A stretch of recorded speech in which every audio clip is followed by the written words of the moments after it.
you, Ty? It's so good to see you. Hi, Shar. Happy Thursday. This is the pre-weekend. Yes, it is. And more importantly, every single week, guys, we are coming together and really deep diving into what you need as a coach, or maybe you're aspiring to be a coach and your business needs our help.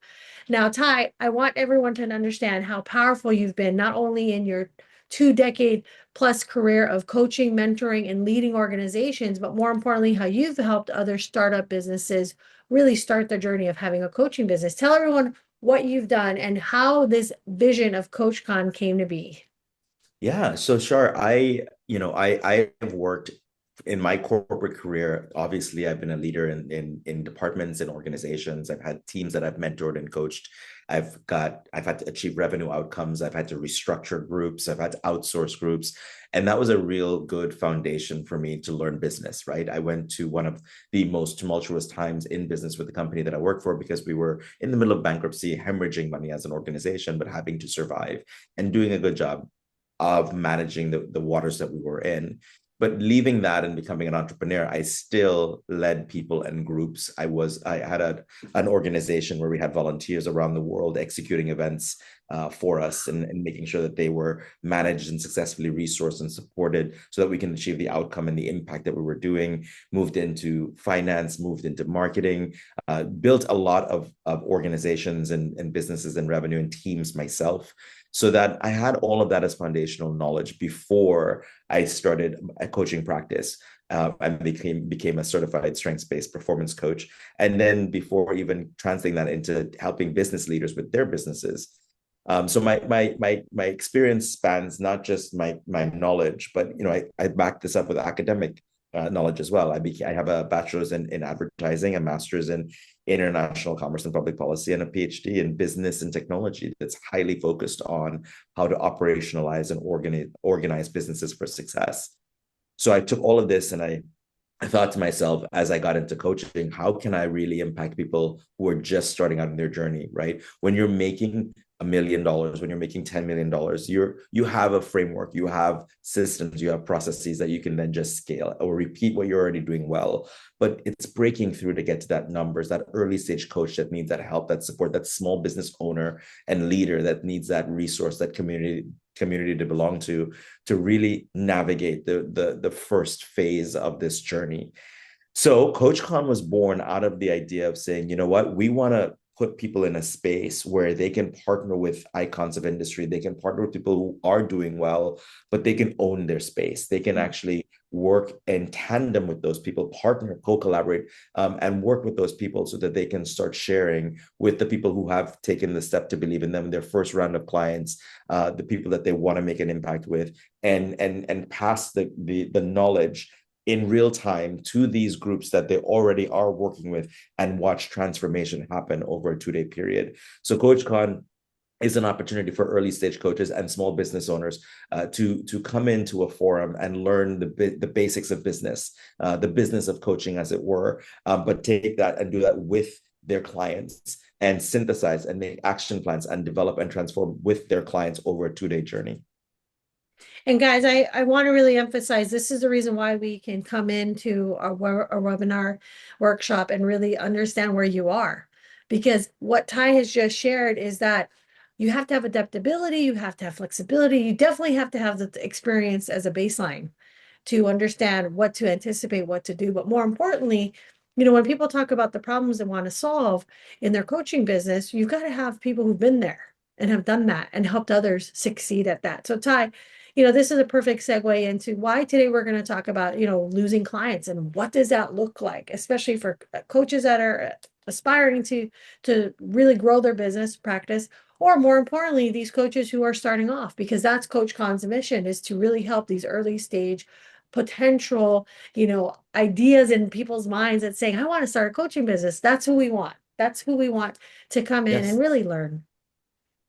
Yeah, so we do that. that's where we want to make the impact. We want to make those early stage coaches successful by giving them the tools and the resources. And it does start with making sure that you know what you're offering, that you have an understanding of what you're good at, what you're not good at. You have an understanding of what you can put out to market, and you're very clear in how you communicate that to ensure that the ideal client that you are going after, which you already have laid out, that avatar that you're seeking, understands and clearly reaches your message. So take us, for example, we know that we want early stage coaches who are teaching other coaches' businesses, or we want founders and small business owners who have teams that they want to teach business to. Our avatar is very clear. We're not looking for, the coach who's already at the very top. They're welcome to come and buy a ticket, of course. We won't say but we are looking for that coach who is invested in making this their career, their passion, their life, and wants that support in the first few days. And they have a few clients, right? We don't want necessarily the coach who has never coached before.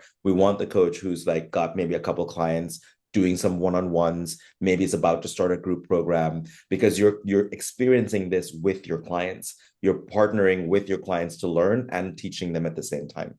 Mhm. Now, everybody, when you think about, the business, there's so many facets to pull, and we understand that, right? Some of you are still working a full-time job, starting, and growing this coaching business, but we want to really start with what one of the biggest problems is your offer. And Ty, you and I talked about this backstage, the offer sometimes isn't the first thing that you build. Sometimes it evolves as you kind of see what works and what doesn't work. And so, what's the cost of this confusing coaching offer for many people who are in the business? Even sometimes as big business, when I think about it, you have to adapt to the market. Things change. COVID totally changed how we all did business. And more importantly, that taught us a very important lesson to adapt. So, what is the cost of these coaching offers that kind of create confusion? Yeah. So, a confused customer doesn't buy. That's period. Period. That's a statement you should know. Write it on a piece of paper, put it on your laptop. If you're confused, if you have a hard time explaining it, if people don't understand you, they're not going to buy your offer, right? So you have to be very, very clear on what that offer is. And it does require you spending some time before you launch the offer to understand your avatar's problem, their need, the need you're solving, and make sure that you test it with people. I work with a group of ladies right now who are building out and going to market. And we spend a significant amount of time with them interviewing their market, understanding the keywords their market used when they articulated the problem, stating what the solution was using those very words, and then testing that statement with the market to make sure it was very clear that they understood what the solution was, what the offer was. And it's an exercise that I put, everyone that I work through, because you have to go to market with clarity, and you have to go to market with understanding, or else you could be talking to your ideal customer. But if you can't explain your offer well enough, that person goes away, and there's your shot at a real coaching business. Well, and Ty, one of the things that I feel happens a lot of times, and I'll talk about a client as well, is that you evolve in your role as a coach. A lot of you, will understand maybe who your ideal client is, maybe after a couple of wrong ones. Some of you might change because you figured out, man, I really am passionate, Charlene. I had a client who was passionate just because she wanted to talk to women business owners in the health space. She thought she wanted to talk to all business owners, and I said, okay, all right, how's that working out? She goes, well, it's too broad. I really don't understand certain things. And I said, okay, well, let's get that narrow. So your offer, a lot of times, Ty, and this is where I think a lot of people don't water the side of the lawn that they have already. They kind of worry about everything else instead of the one that they're standing on. Is that when you do this, guys, and your offer is confusing, a lot of times people can't really help you and contribute to a referral, or you don't understand what LinkedIn groups you need to be in. Some of you are going to spend ad money that probably shouldn't have been spent because it's too soon in the process of going to market. And Ty, you've seen this time and time again with your clients where sometimes they think, I've got to be on Instagram, I've got to be on Facebook, I've got to be on this. And I'm thinking, when do you have time to be on all those platforms? It's a lot. It's a lot. It's a lot. And you are, and sometimes people get caught in what they think success looks like, what they think a guru has told them, what they've listened to a guru tell them. And the reality is that, so you define your success, and your journey is individualistic to you. And so you can't follow somebody else's history, their path. They may have achieved success because of a real convolution, a congruence of factors that happen at the same time Right. that will never happen for you. So you Right. can't yourself or benchmark yourself against that. You have to go with the proven principles, the time-laden success strategies, the best practices that says clear offer, clear message, specific avatar, sale. Right. And that's why, what are the warning signs that we want to go over today is why maybe your offer isn't working. And Ty, I think I like that process where it's like, get clear on your customer, get clear on what you're offering, get clear on what your message is going to be, because you could have 100 shots, guys, in front of people, and you're wondering why you're not closing them. Sometimes it's the wrong prospect in front of you. It's not the fact that you're not able to give them good service. You're not able, that's not the question. The question is, sometimes your offer isn't resonating with your ideal client. So, Ty, you and I have done this time and time again in our multiple decade career of coaching other business owners. But I love when we are not, and this is just because of my own personal experience, guys.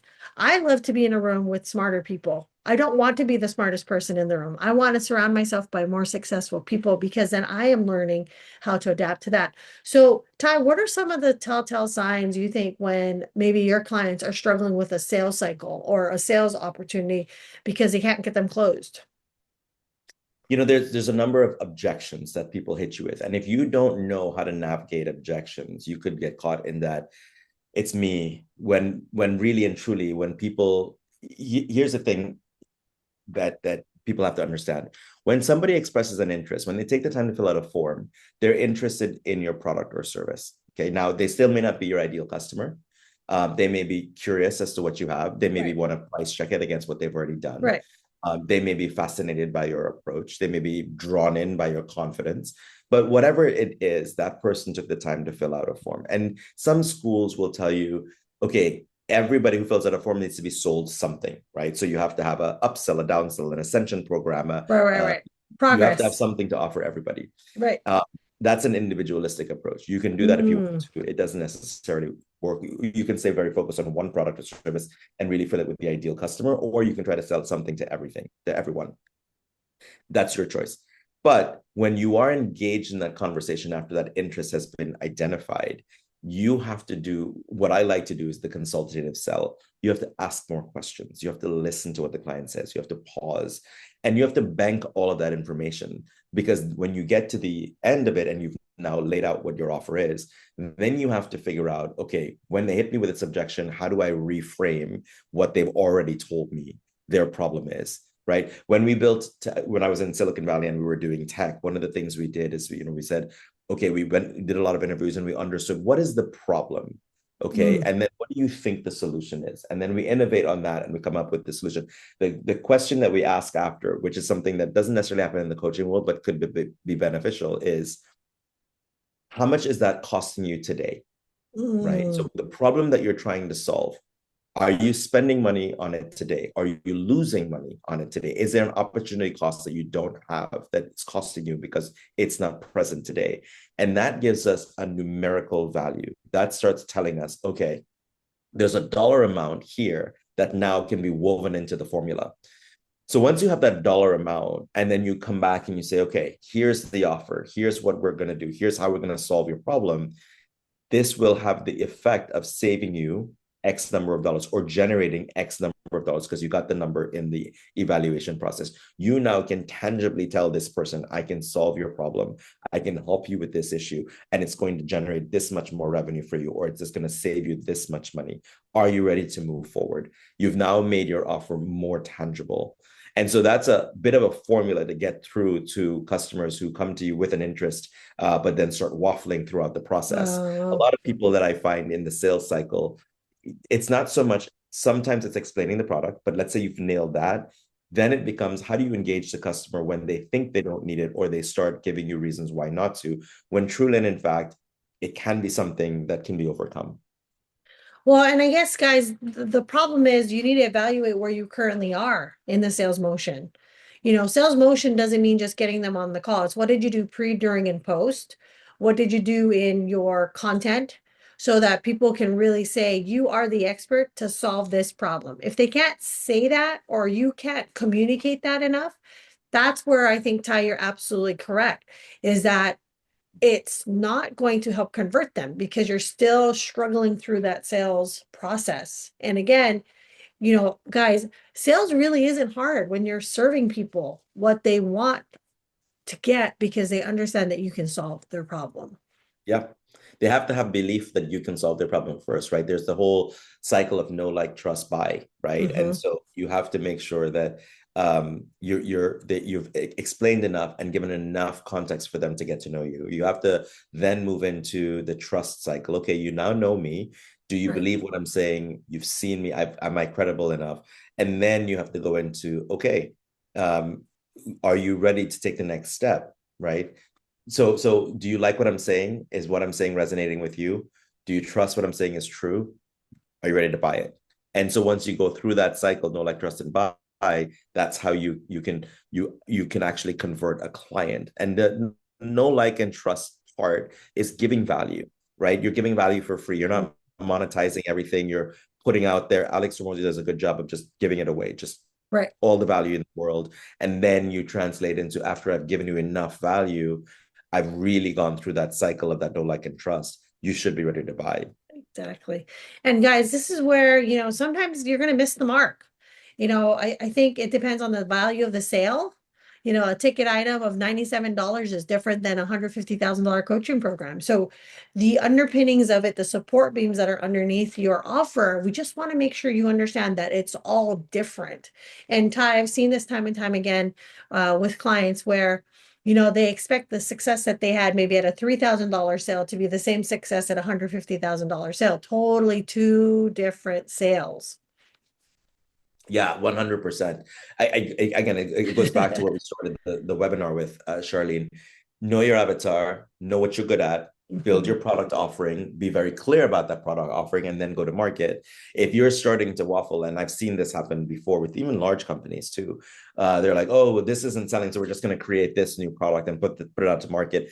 And it didn't sell either because there was no actual science. They didn't identify the problem that was being solved. They didn't actually focus on spending time with the customer to understand their value. So I think a lot of people in the coaching world sometimes just throw something out there, and it's really about making the sale more than it is about solving the customer's problem or serving the customer. And that's what you have to be really clear on, because as Charlene's right, a product at $97 is going to take a lot different approach and a different investment and a different a different cadence than a product at 500 or 1,000 or 2,000. Exactly. So guys, when you miss the mark, I just want to say that sales is a skill. But to be able to have successful marketing wrapped with sales is where you call that magic. And so, Ty, as we talk about missing the mark, there's a couple of key points that I think everyone, even me at the stage I'm at in my career, and Ty, even for you, I'm sure, is that we're always getting better at our craft, guys. We're always getting better at what we do best because the introduction of technology, the introduction of AI. Some of you, if you understand how frustrating it can be when you're trying to launch a product or a service, there's so many underpinnings under that. There's so much work to be made. And so we don't want them to think that you and I just wake up every day and things come to us. I mean, it is called work, No, it's right?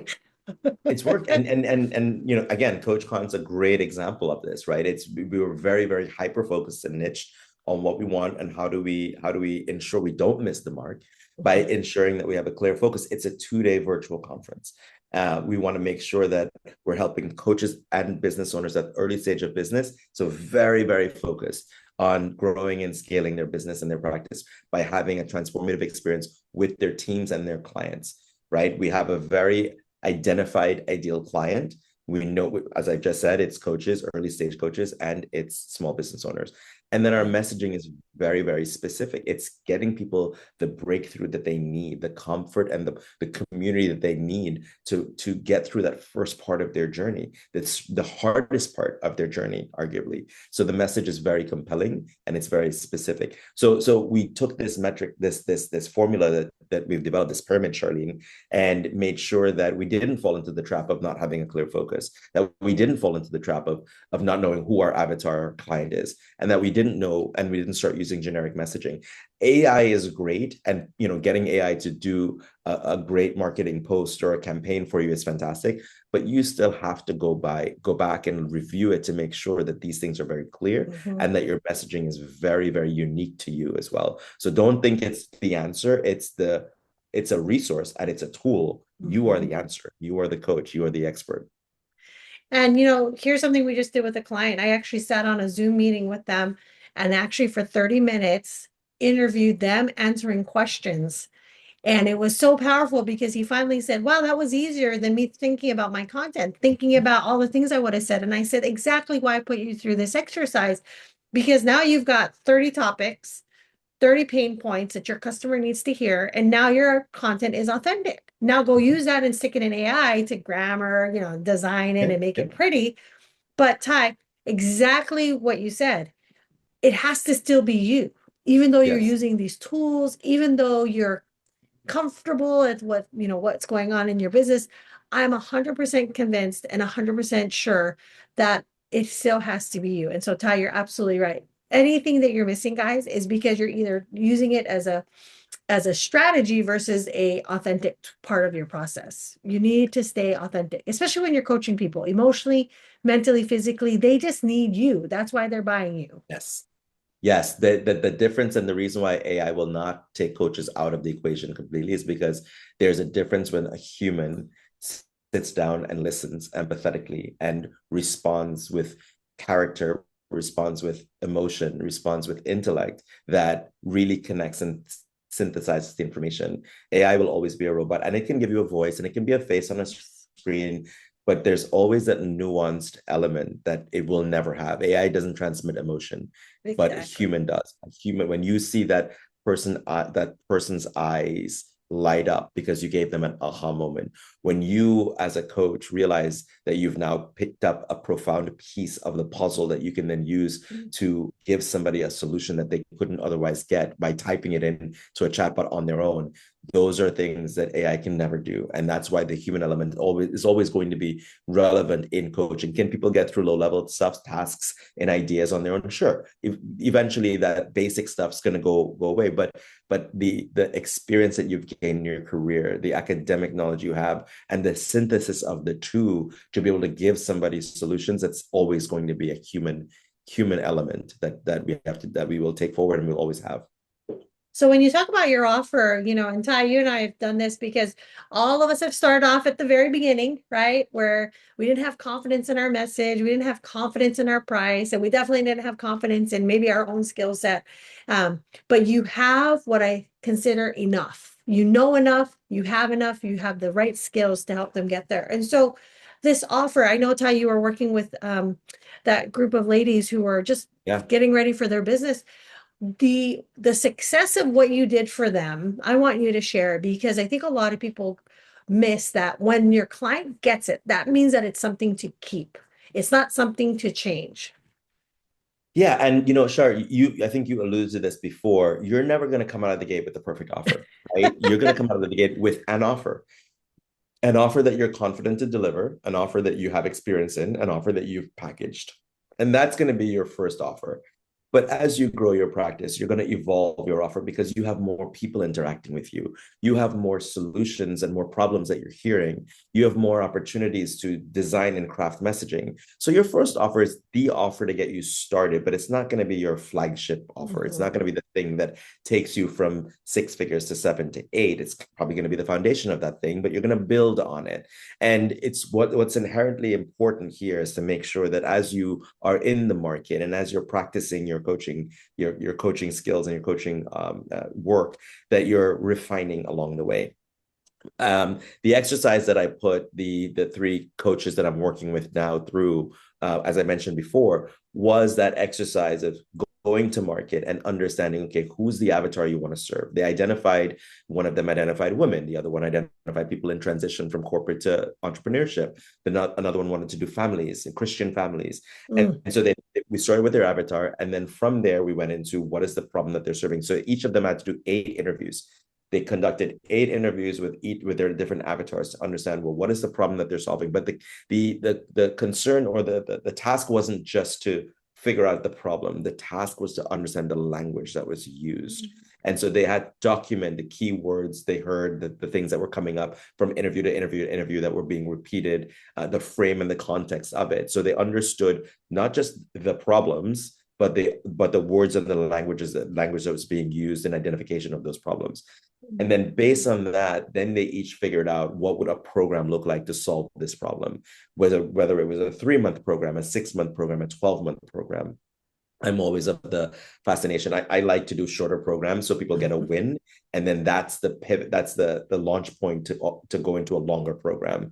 But giving people 12 months of a program when you're just starting out with them is usually more problematic than it is solution oriented. So they identified the solution. They identified how to phrase that solution back using the keywords that they learned, and make sure that people connected. And two of the ladies were successful in saying, okay, this works. Wow. One lady, we had to pivot her away from being in a coaching program to joining a community. What she wanted to do was really more situated from being a coaching one-on-one to a community of folks that got together and went to events and benefited from coaching as a community and not just in an individual manner. Now, she could upsell one-to-ones for those who were Course. interested, but that was so profound in being able to say this framework now allowed us to not go out to market with just another coaching program, but with a solution that was better for the person, for the group that we were trying to serve. And so that change, that pivot was, and she even felt a lot more aligned to it. It was better for, Mm. she felt was really great. So we went to market with a different product than we started with, but it's because of the time we took to research and understand the market before designing the offer. Wow. And guys, that clarity will increase the surface of the bullseye. That's going to increase more at, what I consider more reps to get you the home runs that you want. A lot of us want to get that $10,000 client, but you know what? If you can't close a $97 client or $1,000 client, the gap between those two, the mindset, the strategy, the content is completely different. So, Ty, I think that was dynamic that you helped her versus helping her try to think that she wanted that versus where you came in and said, no, this is what's going to fit. This is what's going to work for you. That Yeah. is such a key thing. And everybody watching, imagine if you were that customer, right? Sitting in front of Ty and saying, please give me your expert authority. And let's say Ty didn't really have the experience and the depth. And so he led this client down the path that they wanted instead of interrupting. Well, was it gonna, work long term? If he didn't interrupt that, this client would have had no results. It would have been harder than it had to be. And Ty, this is where I think a lot of us who are entrepreneurs don't understand that sometimes the small adjustments make all the difference in what we're trying to do as a business. Yes, it's the little pivots, Char. It's the little pivots that give you the clarity. I mean, you may think, again, in the case of that last case study, she thought she was on the right path. Yeah. When you think of somebody who's transitioning from corporate into private, you think that they want that help, but really Mhm. they want a community. Yeah. Want to learn at a certain level. It's a lower price point too, because they may not be able to afford to, invest tons of money into a coach, but they can invest in a community that'll give them the support that they need. So it just that those small pivots, those small understandings allow us to really reposition ourselves for success. And when you guys are looking at, your business, we want to offer a couple of key things to help you just kind of start out as you think of things and you're brilliant and you're smart and you are very capable, but we're going to give you a couple of key things to do as you try to get better at your craft. Being able to identify your ideal client, Ty, you walked your clients through that process, having calls, being able to hear the language, being able to be in environments where those clients are. What were some additional things that you felt like identifying the ideal client was critical for your clients to really understand their client? So one of the things as a coach, going into business, you're going to spend a lot of time with these clients. You have to also be comfortable that it's somebody you want to work with, right? Somebody that you feel like you're going to serve them the best because you Right. want to engage with them. You want to communicate with them. So sometimes we're so into we think the money grab is the whole thing. So we're like, no, we're gonna serve like the most rich, like affluent people, and we're gonna bring them in and they're gonna give us like a ton of money. And then you start engaging with them and you're like, oh my God, some of these people are really, they don't align with me. We don't have nothing to talk about. I'm so uncomfortable. And you do yourself an injustice. So start from a place of I and understand, who do you want to work with? Who is your ideal client? Not from the makeup of who you can, transform, but rather who you want to spend your days back and forth with, right? So that's number one. Number two, making sure that once you start engaging with them, that it's not robotic, it's not so rigid, that your ideal client has a personality. Because again, as a coach, we're a softer industry. We're not transactional. If you are transactional, you're going to do retail. But if you're a coach, you are spending a long period of time with people, transforming them and helping them support. So you want to make sure that the people that you're engaged with are people that you can have a conversation with, have a personality, are going to bring light and fun and shine on your day. And then you want to get into, like I said, the avatar based on your background. So Mm. study your background. One thing that I do really, really, really encourage you to do is get personality assessments. Understand both from yourself what your strengths are using StrengthsFinder, what your approach to communications like using DISC. Like, make sure that you understand who you are as a coach going in there, and the people that respond to that, and how you may need to temper down who you are. So when you're engaging with people who are like you, maybe you're both two strong Ds on the disc profile. So that as a coach, you have to temper down and be aware of that, so that that person can live their D, and you can coach them through it and what they need to do. So make sure, again, in defining who you serve the most, and the perfect client for the pain point, is that you have some of those softer parts of the avatar managed as well. Well, and right now, guys, when you're thinking about it, what is going to be the offer itself now that you've identified this ideal client profile, this person you can connect with, this person that you can really serve. One of the things in driving this offer right now, I'm coaching a company who's just starting out in the holistic industry, and a lot of that's touch and feel, right, Ty? And so they said, "Well, what am I supposed to say then?" I said, "Well, let's see." Things that are still valuable to people, especially when they're not feeling well, right? How are they going to feel? What are some of the things that they're going to take away? What are some things that they can control? What are some of the offers that you can make that says, in healthcare or recovery, do you have someone side by side with you? I will be that coach. Those are tangible things, guys, because people buy with their head, but they sign the check with their heart, because you are going to solve a problem for them that they have spent time, money, frustration, and I hate to say this, but they've kind of given up. And so when you have a result-driven offer, after you identified your ICP, your ideal client profile, what happens is that's your promise. You're going to deliver this. It's one-on-one coaching for the next 6 weeks. You're going to be able to take a measurement of, let's just say you take an inquiry assessment. And this is something common for a lot of coaches. They'll do an assessment in the beginning, and at the end of the assessment, they'll do one at the end of the coaching session to say, well, let's look at your results before and after. Because you do that, what will happen is your client will be able to trust you that you delivered what you promised. And Ty, that goes right back to what you were saying. A lot of times, even if you're just coaching and starting, you have to be able to prove that you've helped them through whatever problem you said you were going to solve. Absolutely, sure. On the results offer, I want to point out two things that's Yes. hugely significant. Okay. Number one, people buy an outcome, not a process, right? They could give a shit whether or not you're going to coach them twice a week, or, don't get caught up in the delivery. Make sure that, like Charlene said, the promise is clear. What are you going to feel? What is success going to look like? What is the outcome of this engagement? When you are done with it, what is going to be different from when you first started? Because one objection that people say, oh, well, I don't know, I'm going to wait for a couple of months. Like, okay, in a couple of months, will you be any different from where you are today? Right. Whereas if you take the time now and you invest in this now, in a couple of months, you will be much further along than you would have been. So that transformation, you need to sell that. You need to make sure that that's very clear in your offer and your packaging, that what the outcome of your service and your offer will yield for them. And then the other part on results driven offer is, don't think that you have to give them a whole load of things, because that's going to justify your price point. You don't need 7 things in a program. The busy professional who is highly successful, looking for that little bit of incremental change, doesn't have time to do 7 or 8 different things that you're offering them. They need to do very focused and a small amount of things on a consistent basis to get to the outcome that you've now promised them. So don't try to load it in. You're going to get a book and you're going to get a gift, and once a week you're going to get a news. Like, don't feel like that's what your offer needs to be. Your offer needs to be simple, effective, consistent, and results driven. Mm.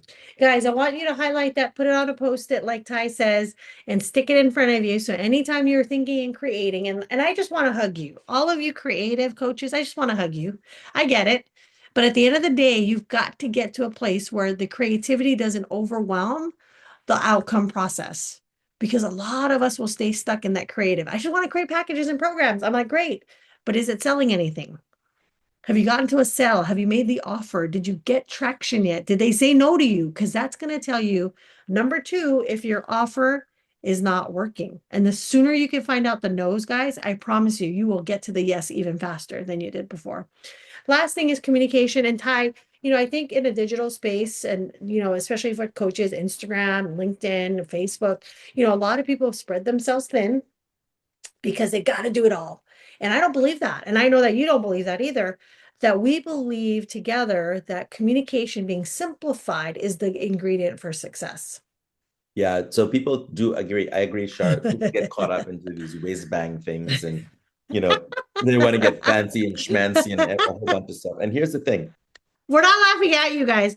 We have just heard it and we have Yes, been and always seen it. told, Yes. when we get on our coaching call or discovery, oh, I'm an expert. Okay, that's the first thing. Let's check that box. We don't want that to be the feeling you get from us. We just want you to solve the problem as fast as possible to get to what you want. Yeah. With communication, there are 2 key points, right? Simplicity Mm-hmm. and consistency. If Mm-hmm. you post every single day a very simple message, you rework, reframe, but it's very simple and clear, your audience will get it.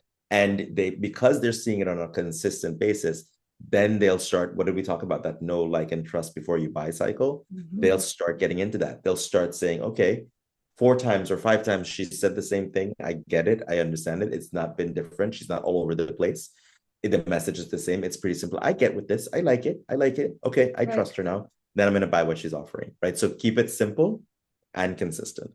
And pick something you're actually going to do. Weight loss is a great example, Ty, right? When you're building, oh, bless you, coaching businesses, because you guys think you need to go get the shoes, you need to go to the fancy grocery store, and then you need to get the little bento boxes. Hold on, I'm not done yet. And then you need to go and buy, the $250 juice membership, right? And I'm like, how about you just buy what you're actually going to eat and then stick to that? And I laugh, Ty, because I just don't think it's that complicated. It's not meant to be complicated because, guys, we're creatures of habit. And when you are in action, it's going to transform how you're doing your business. And so, Ty, that's that next step. I'm sure your clients experience this. I know my clients experience this, is that we want to simplify. And so in the activity of what you're going to do, we actually want you to do the things you're going to set out to do. If you don't want to do a single thing and you want the business to run, great. That's when you're going to hire a team. That's when you're going to have an output. That's when you're going to have automations, and all of that gets taken care of. All you care about is doing what you're singularly great at, which is either serving them, being able to speak, be able to serve them in a way that helps them understand, right, through one-on-one code, whatever that package looks like. But it has to be in real time. It has to be in real, what I consider action motion. And so, Ty, when I think about that, the coaching clients that you've had, what are some of the unique industries that they've gone into, or maybe even some of the unique problems that they solve? Yeah, and so I mean, listen, over the span of my career, I've coached clients in everything from manufacturing, agriculture. I had a client who was in aerospace. One of the things that's also kind of interesting is I sit on the board of a couple of organizations here in Fort Lauderdale, the Tower Club and Chamber of Commerce. So Mm, even not in formal coaching, but engaging with folks and having conversations with them about their business and their strategies. In the chamber, it's over 1,000 businesses, and in Tower Club, it's over 700 professionals. So I get to have these conversations all of the time. I get to watch people and give them advice. I had a woman who just started in health and wellness. I had a guy who now has these devices for health and wellness. I was able to put them together. So it's just it's in and around. I mean, I feel like I'm immersed in the center of this world all the time, and I do get to see really cool companies and projects in taking place. Right now I'm heavily in the private wealth space and the funding space, and there's some really cool things coming out in solar and energy and AI and crypto and payment processing, and I get to again be in the middle of it. I will say that, you know, to your point about making sure that you're in real time, there's so much things happening right now in the world we live in, and there's so much things that are more information that's readily available, transformation that's readily available, things that, you know, are popping up that impact your business that you have to pivot from really quickly. And because of this speed of information, the speed of transformation, like, you have to, as a coach, be able to adapt and be able to maneuver relatively quickly. You may think you solved the problem, and you may have a problem that you solved really, really, really well. But because of a change in the market, because of a tariff, because of new crypto laws, because of AI, advancing, you might be able to create a new opportunity and add on to that product or service or solution that you've now developed that either makes your process easier or gives your client a new solution or gives you access to a new client with the same solution because of the changes that have taken place. So it's being relevant, and it's making sure that you're on the pulse of all of these things that are happening, and then you're adapting to it. You're adapting your business, or you're adapting your marketing, or you're adapting your clientele. But you're staying simple. You're remembering that communication of a simple product, a simple offer, and simple messaging on a consistent basis to the market. Some of the most fascinating companies that I have coached have been companies in the education tech space, looking at a platform that helps communities get built. Right now, I'm working on a project with someone that marries ed tech and crypto, and Wow. watching how that space evolves. We're also, I've played with some major transportation issues as well, some really big transportation mobility issues in the local community, and helping figure out and understand how do you introduce something like this. And some of these things require a long runway of no revenue for a while. It's a whole different model from having to get to revenue quickly. The goal is not revenue quickly. The goal is infrastructure and systems, and then making sure that from there the consumers and the profitability comes later on, whether that's 5 years or 7 years from now. So I'm fortunate to say that I get to dabble in tons of industries and businesses, and see how they adapt to the marketplace all the time in real time. Well, and guys, this is the reason why CoachCon is such a great niche opportunity for you, because you have a niche, right? I don't want you to go out and say, "Oh, Charlene, I'm planning to go into this new industry and I know nothing about it, so that's where I'm going to launch my business." We want you to start where you are. And that's going to be the key to your success, is launching where you are right now and being able to take that to the market. And so as you look at your business, as you look at your coaching foundation, these are just a couple of things that have worked in our careers as coaches, as we have worked as entrepreneurs. And Ty, again, I just want everyone to hear that the know, like, and trust moves them into buy. That's the key. Yes, 100%, 100%. And what you want to make sure that your reputation, your referrals, your testimonials, the people are talking about you in the market, and they can only do that if you give them results. And so while know, like, and trust will get you the buy, the repeat buy and the next buy and the friends buy comes from you being able to deliver on that promise that we talked about earlier. And so making sure that you're not just doing a coaching business for the sake of, I don't really want to go work for anybody, I'm going to do this coaching business, but you're actually able to give people results and a transformation that can then help somebody else understand how it can impact them more positively. Well, again, Ty, as usual, we're so happy to have this chance to teach, train, and provide insight to many of you coaching business owners, because we want you to be able to maybe hopefully skip a couple of steps, maybe for some of you avoid some pain, and of course give you the tools so that you can grow your business. We look forward to having you on our next webinar, and as you continue to grow and be a part of CoachCon, we want you to reach out to us on LinkedIn directly or go to our CoachCon website, because we want you to be a part of our community as well as grow your coaching business with other business owners who are just like you. Yeah, we're super excited. Again, CoachCon, such an innovative approach to the coaching industry. We are innovating and revolutionizing how coaches at the early stage of their businesses and business owners experience the next level of transformation in their business. And we'd love to have you join in and be part of this cool experience. So check us out, CoachCon.global.